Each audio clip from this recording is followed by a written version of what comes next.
Hello everyone, कैसे हैं आप सब लोग। I welcome you to our channel to the case study part 3 of carbon and its compounds. So start करते हैं केस 3 से, जिसमें हम आज बात करने वाले हैं होमोलोगस सीरीज के बारे में। अब होमोलोगस सीरीज क्या होती है, पहले जरा देखते हैं हमारी होमोलोगस सीरीज के बारे में हमें क्या इंफॉर्मेशन दी गई है इन are case. So a series of compounds in which the same functional group substitutes for hydrogen in a carbon chain is called a homologous series. It is represented by a general formula. Chemical properties for the members of homologous series are same as they contain the same functional group. Okay, so the names of compounds in this series are based on the name of basic carbon chain modified by a prefix before or a suffix indicating the nature of the functional group. अब क्या क्या information हमें यहाँ से मिल रही है हम सब नोट करते चलेंगे. So it is a compounds in which there is a same functional group. क्या होता है, पूरी सीरीज होगी बट फंक्शनल ग्रुप क्या रहेगा, सेम रहेगा. ठीक है. Substitutes for hydrogen in a carbon chain. Then this series is represented by a general formula. क्या क्या बात ध्यान रख के चलोगे. पहली बात हमने ध्यान रख ली है कि there is a same functional group. Then another thing which will keep in mind is the it is represented by a general formula. अगर हमारे पास सेम फंक्शनल ग्रुप होगा तो इसका क्या रहेगा, जनरल फॉर्मूला रहेगा, बिकॉज इसमें क्या चेंज होगा, सिर्फ कार्बन एंड हाइड्रोजन. क्यों? क्योंकि फंक्शनल ग्रुप तो सेम ही है. Okay. Then chemical properties are same. क्या रहेंगी, केमिकल प्रॉपर्टीज सेम रहेंगी because the functional group is not changing. So chemical properties तो सेम ही रहेंगी ना. अगर मैं यहाँ पे क्या करती हूँ, फंक्शनल ग्रुप चेंज कर देती हूँ. फॉर एग्जाम्पल मैंने इथेन ले लिया, यहाँ मैंने इथीन ले लिया, तो ethane is different chemical properties. Ethene की मैं सीरीज में डिफरेंट की बात करूंगी, बट अगर मेरे पास इथेन की होमोलोगस सीरीज है तो वहाँ पे फंक्शनल ग्रुप सेम रहेगा और उसकी केमिकल प्रॉपर्टीज भी सेम रहेंगी. सो coming to the next point, the name of these compounds are based on the name of basic carbon chains indicated by prefix and a suffix. अब देखते हैं कि series में हम बनाते कैसे हैं. फॉर एग्जाम्पल अगर मैंने बात करी एल्कीन होमोलोगस सीरीज की, तो पहला मेंबर क्या होता है हमारा एल्कीन सीरीज में, इथीन, एथ, फिर क्या होता है prop, so it is propene.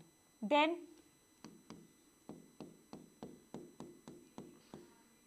Butene.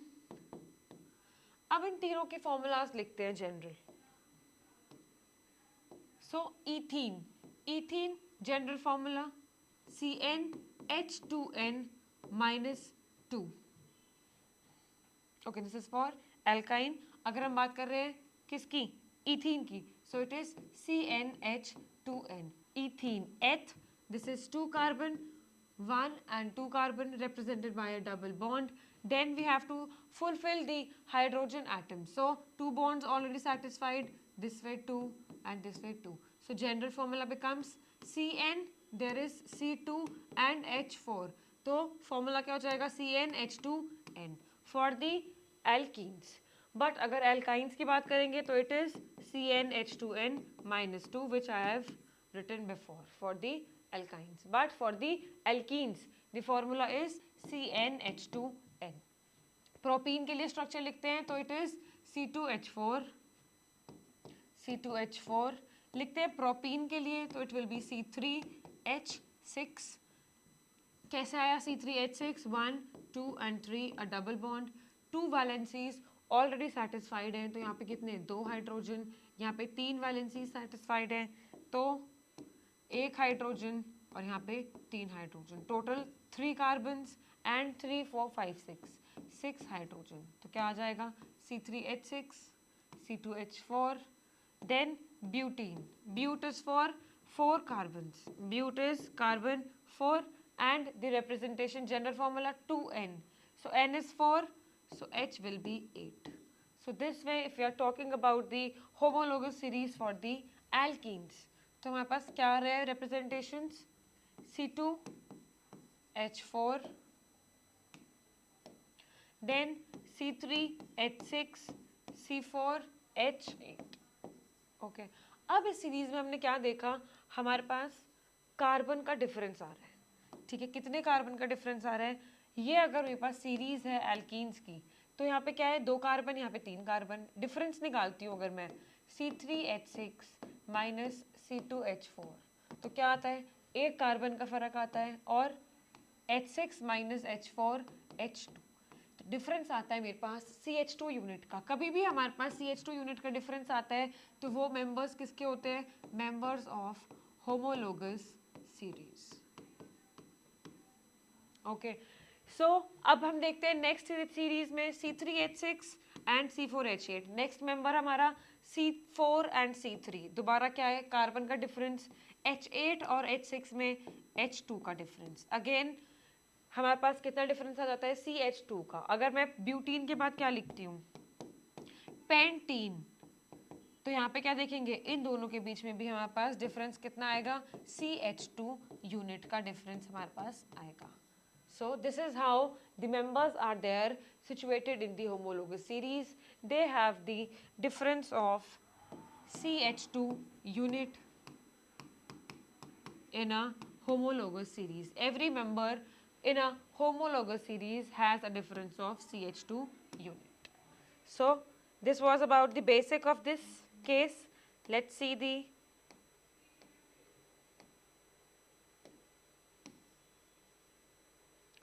let's just see our first question now.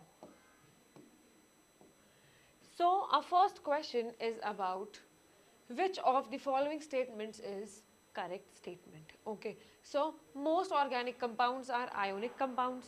Ionic compounds तो हमारे नहीं होते हैं, false statement. कौन से compounds होते हैं, covalent compounds होते हैं. Then ethane and ethene belong to the same homologous series. कैसे हो सकता है, ethane is 2 carbon, ethene is again 2 carbon, यहाँ पे तो कार्बन का कोई डिफरेंस ही नहीं आएगा, तो इट इज फॉल्स स्टेटमेंट। हमें बतानी है correct statement. Propene contains 3 hydrogen atoms per molecule. Structure बना के देखो प्रोपीन का, 1 2 3, double bond, 2 bond satisfied, 2 bond, 1 CH3। This is the structure for propene. But हमारे पास 3 हाइड्रोजन एटम्स पर मॉलिक्यूल तो नहीं आता है, then again it is a false statement. Correct statement will be option number D. Chloroethane contains 2 carbon atoms. Chloroethane, ethane means 2 carbon atoms. So this way option number that will be correct will be the option number D, which is the true statement. Is it clear to you? So this was the first question of our homologous series. I hope it is clear to you. Okay, next question is about the again homologous series, in which we have to see that which of the following formula that belong to the same homologous series. So हमें series को देख के क्या बताना है, यहाँ पे general formula बताना है। ठीक है, तो फर्स्ट मेंबर हमें गिवन है CH3O CH3, सेकेंड हमें गिवन है CH3 CH2O CH3, then we are given CH3 CH2 CH2O CH3। अब ऐसे क्वेश्चंस में जब आपसे पूछा जाता है कि जनरल फॉर्मूला बताइए, तब आप क्या करोगे, पहले आप कार्बन एटम काउंट करो, 1 2 only 2 carbons, hydrogen 3 hydrogen 6, okay, and then 1 oxygen, so 1 oxygen. ये फॉर्मूला देख के मैंने यहाँ पे क्या लिख दिया, जनरल, जो मेरे को लगा कि कितने कार्बन है कितने हाइड्रोजन है वो हमने मेंशन कर लिया। इस स्ट्रक्चर से हमें देख के कितने कार्बन लग रहे हैं, 1 2 3, C3, हाइड्रोजन की बात करते हैं 3 4 5 6 7 8 and 1 oxygen. Okay, then again 1 2 3 4, there is carbon 4। Same series के मेंबर है ना, तो पहले सेकंड 2 कार्बन वाले पूरा स्ट्रक्चर, फिर 3 कार्बन वाला, फिर 4 कार्बन वाला, 3 4 5 6 7 8 9 10 एंड देन ऑक्सीजन। अब यहाँ पे देखो आपको क्या ट्रेंड नजर आ रहा है, C2H6O। हमें जनरल फॉर्मूला बताना है इस सीरीज का। जनरल फॉर्मूला क्या होगा कि हम किसी भी स्ट्रक्चर के लिए वो फॉर्मूला लिख लें। यहाँ पे हमारे पास कार्बन अगर क्या है, N है, तो 6 क्या होता है, ट्वाइस अगर मैं करती हूँ 2n अगर मैं करती हूँ तो क्या फॉर्मूला आ सकता है, पहले आप ऑप्शंस देख लो अगर आपको कुछ भी आइडिया नहीं लग रहा है तो। CnH2nO, CnH2nO ये फॉर्मूला हो सकता है क्या, CnH2nO अगर ये फॉर्मूला हो तो हमारे पास अगर कार्बन क्या है 2 एटम्स हैं, हम चेक कर रहे हैं, ठीक है, trial, hidden and trial method, CnH2nO वाले को हम ट्राई कर रहे हैं, that is the option number A. Carbon हमने 2 रखा तो हाइड्रोजन कितना होना चाहिए 2, 2 4 एंड ऑक्सीजन, बट हमारे पास क्या है H6 है। दूसरे में अप्लाई करके देखते हैं, जरूरी नहीं है एक में ही हो।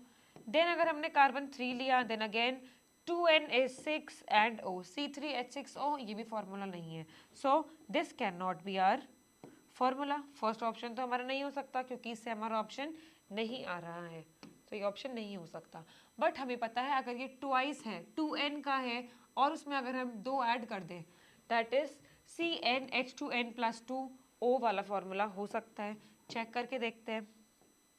CnH2n+2 ऑक्सीजन, अगर हमने रखा C3 तो हाइड्रोजन कितना हो जाएगा 3 2 6 प्लस 2 8 एंड O, यही आ रहा है क्या C3H8O, हाँ यही आ रहा है, ठीक है। किसी और में भी रख के देखते हैं, जरूरी नहीं है एक से डिसाइड कर लेंगे।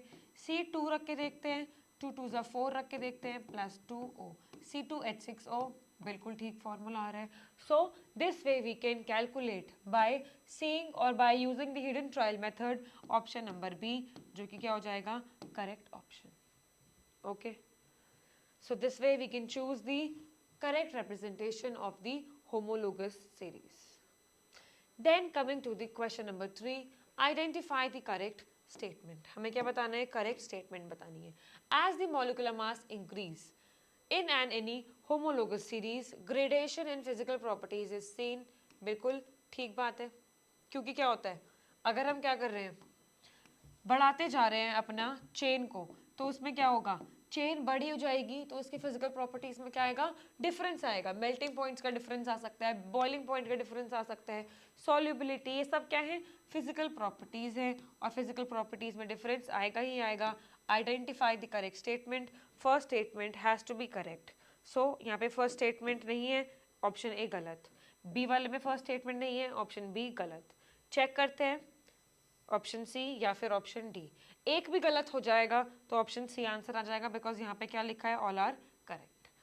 The melting and boiling points decrease with increasing molecular mass. अब यहाँ पे क्या है melting and boiling point decrease, ये तो फॉल्स स्टेटमेंट है। क्यों, क्योंकि जब हम क्या करते हैं जब हम इंक्रीज करते हैं हमारी चेन को तो हमारा बॉइलिंग और मेल्टिंग पॉइंट इंक्रीज हो जाता है, so this is false statement, hence second one is cannot be the correct statement, so option C will be the correct option। ये मैंने कैसे बताया है, ये मैंने बताया by eliminating the options। so other physical properties चेक कर लेते हैं एक बार ऑप्शन थर्ड और ऑप्शन फोर्थ भी। other physical properties such as solubility decreases with increase in molecular mass, ठीक बात है, solubility क्या होती है डिक्रीज होती है जब हम क्या करते हैं molecular masses को इंक्रीज करते हैं। Then in the fourth statement, the chemical properties which are determined solely by the functional group remain same in the functional homologous series। ठीक है, केमिकल प्रॉपर्टीज क्या रहती हैं सेम रहती है, हमने पॉइंट्स लिखे थे अपने पीछे उसमें हमने क्या लिखा था chemical properties are same, they remain the same. So this way हमने जो मार्क किया ऑप्शन सी वो भी क्या रहेगा बिल्कुल ठीक ऑप्शन रहेगा। Okay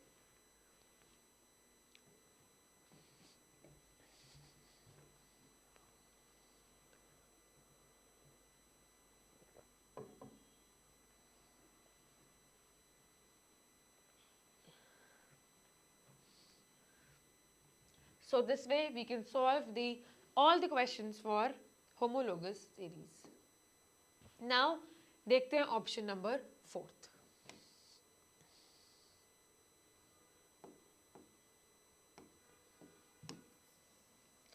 In this option number 4th, what we'll do is which of the following statements is not correct, हमें बताना है not correct statement।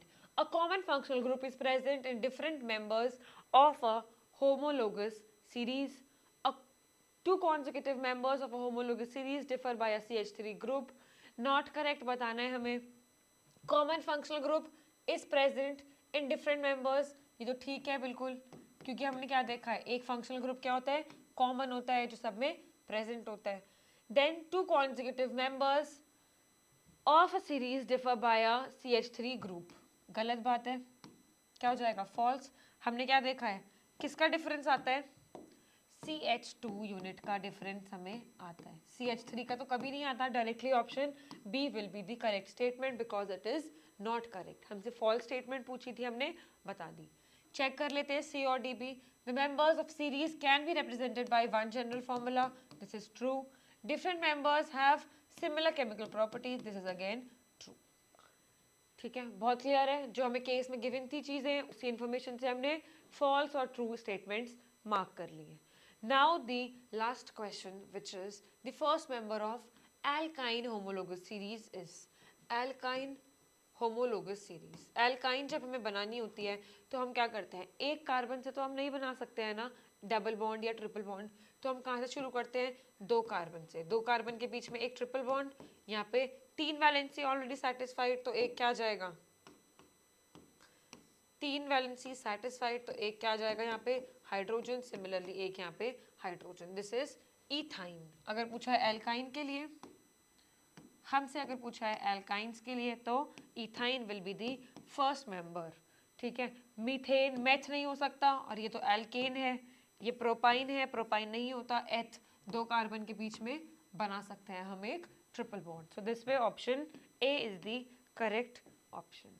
So this was about our homologous series. I hope you've enjoying the series and stay tuned for more videos. Thank you so much.